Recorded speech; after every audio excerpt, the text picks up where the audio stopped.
Quinta-feira, 1º de agosto de 2024, começo do mês e já na companhia de um grande santo, que é inclusive doutor da Igreja, Santo Afonso Maria de Ligório, fundador dos Redentoristas. O nosso super abraço de hoje vai para o Carlos Mariotto, de Taubaté, São Paulo, e para o Alexandre dos Santos Rossi, de Novo Hamburgo, Rio Grande do Sul. Minhas orações de presente para vocês. Parabéns, viu? Este podcast é um oferecimento. ArcelorMittal, a maior produtora de aço do mundo. Ativa Atacado, peças decorativas que vão deixar a sua casa do jeito que você sempre sonhou. Conheça os nossos produtos. Compre pelo nosso site. Na descrição deste podcast, você encontra o site de todos os nossos patrocinadores. Prestigie! O Evangelho de hoje nos apresenta a última história do Sermão das Parábolas, a história da rede lançada ao mar. Esta parábola é encontrada apenas no Evangelho de Mateus, sem paralelo nos outros 3 evangelhos.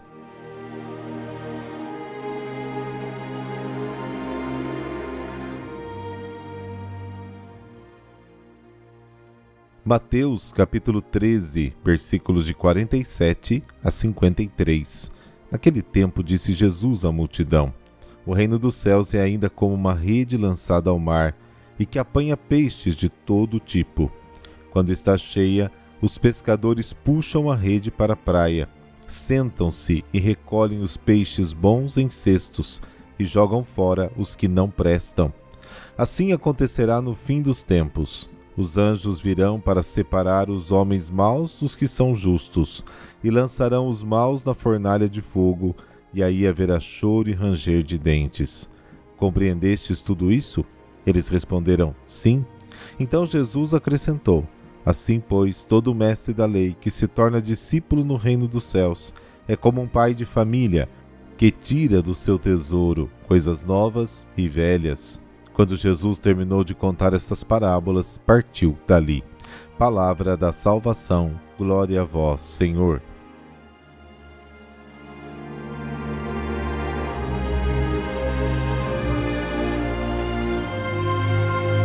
A tarefa da igreja é a missão, representada através da pesca, confiada à responsabilidade dos discípulos. Mas a tarefa da triagem, imagem da separação dos maus dos bons, é confiada aos anjos. Mateus capítulo 13. Contra todas as tendências fundamentalistas que sonham com uma comunidade de fiéis de pessoas separadas e puras, Jesus anuncia que o tempo presente é a esfera da tolerância e da paciência, sem tendências discriminatórias. Portanto, a tarefa da igreja é a missão, não o julgamento. Jesus termina o seu discurso com uma pergunta: compreendestes todas essas coisas? E a resposta é sim. E somos nós que devemos responder positivamente hoje: sim, Senhor, nós compreendemos a tua palavra. E Jesus ilustra o sentido de compromisso que a compreensão das parábolas exige, através de uma parábola final, a de cada escriba que se tornou discípulo do reino dos céus. Tornar-se discípulo envolve a missão de ensinar os outros. O escriba é o especialista nas escrituras. Se descobre o tesouro escondido em Jesus, evangelho de ontem, renova todas as suas concepções religiosas e sabe aproveitar com excelência todas as riquezas do Antigo Testamento, aumentadas, ampliadas, aperfeiçoadas pelo Novo Testamento. Os discípulos são aqueles que compreenderam a mensagem contida nos discursos de Jesus. Compreender não significa apenas entender, mas aceitá-la e implementá-la na vida. Se isso for verdade, os discípulos tornaram-se os verdadeiros filhos do reino. Agora, de posse do tesouro e da pérola preciosa, podem anunciar ao mundo esta alegria. Por todas essas razões, eles são os novos escribas, os professores, os mestres no reino dos céus. A resposta dos discípulos é importante não só para a sua salvação pessoal, mas também para a sua futura missão na igreja. Eles terão que ensinar o que ouviram, e só poderão fazer isso com a mesma autoridade que Jesus, se o tiverem compreendido e se realmente acreditarem e praticarem. O cristão permanece um discípulo, um estudante durante toda a sua vida. O exame ainda está por vir. A imagem do dono da casa se dirigindo particularmente aos que trabalham na pregação e na catequese ainda vai acontecer. Eles devem distribuir o novo e o antigo.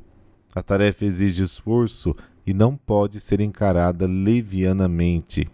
Mateus também nos encoraja a revisitar os escritos do Antigo Testamento, que são muitas vezes esquecidos na pregação. Neles há muitas coisas importantes para lembrar, que nos ajudam e até nos abalam. Mas só a memória não basta, é preciso acrescentar-lhe uma exegese guiada pelo Espírito, como faz Mateus no seu Evangelho. É preciso entender o casamento que existe entre o Antigo Testamento e o Novo, e como o Novo é o cumprimento do Antigo. Bom, todas as parábolas nos falam sobre o reino dos céus. Todas revelam um aspecto deste reino e expressam antes de tudo a realidade de Jesus, acontecimento central da história, que marca um encontro definitivo entre o céu e a terra. A palavra de Deus, que é Jesus, é semeada na terra do mundo para fazer germinar e crescer o povo de Deus. O discernimento último entre o bem e o mal já se realiza neste mundo pela adesão ou rejeição a Cristo.